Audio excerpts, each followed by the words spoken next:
यी हुन् 50,000 भन्दा बढी मत ल्याएर जितेका रासोपाका 10 जना चर्चित नेताहरू। नम्बर 10 रवि लामिछाने। रासोपाका सभापति रवि लामिछाने चितवन 2 बाट तेस्रो पटक विजयी भएका हुन्। लामिछानेले 54,402 मत ल्याएर विजयी भएका हुन्। उनको निकटतम प्रतिद्वन्दी नेपाली कांग्रेसकी मीना खरेलले 14,564 मत प्राप्त गरिन्। लामिछानेले खरेललाई 39,468 मतान्तरले पराजित गरेका हुन्। नम्बर 9 सुनिल लम्साल। रूपन्देही 1 मा रासोपाका सुनिल लम्साल विजयी भएका हुन्।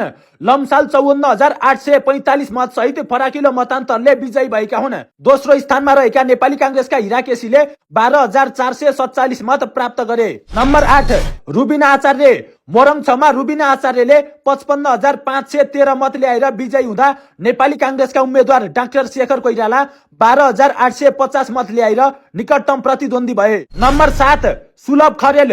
रूपन्देही 2 मा सुलभ खरेलले 56,550 मतका साथ विजयी हुँदा निकटतम प्रतिद्वन्दी नेकपा एमालेका विष्णु प्रसाद पौडेलले 12,861 मत पाए। नम्बर 6 लाल विक्रम थापा।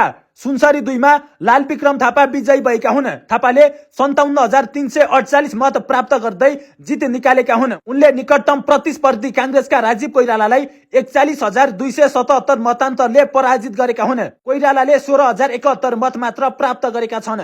नम्बर 5 हरि ढकाल। चितवन 1 मा हरि ढकाल विजयी भएका हुन्। उनी निकटतम प्रतिस्पर्धी भन्दा 45,175 मतान्तरले विजयी भएका हुन्। ढकालले 58,208 मत ल्याउँदा निकटतम प्रतिस्पर्धी नेपाली कांग्रेसका राजेन्द्र प्रसाद बुर्लाकोटीले 13,033 मत ल्याए। Number 4 doctor Lekhjang Thapa. रूपन्देही 3 मा डाक्टर लेखजङ थापाले 58,814 मत ल्याएर निर्वाचित भए। उनका निकटतम प्रतिद्वन्दी नेपाली कांग्रेसका सुशील गुरुङले 8,445 मत ल्याए। नम्बर 3 शोभिता गौतम। चितवन 3 मा रासोपाकै शोभिता गौतमले 59,277 मत प्राप्त गरेर निर्वाचित भएकी हुन्। उनकी निकटतम प्रतिद्वन्दी नेपाली कम्युनिस्ट पार्टीकी रेणु दाहालले 20,615 मत ल्याइन्। नम्बर 2 इन्दिरा राणा मगर। झापा 2 मा इन्दिरा राणा मगर भारी मतान्तरले निर्वाचित भएकी हुन्।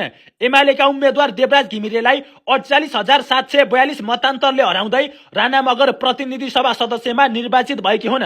राणा मगरले 60,110 मत ल्याउँदा एमालेका घिमिरेले 11,368 मत ल्याए।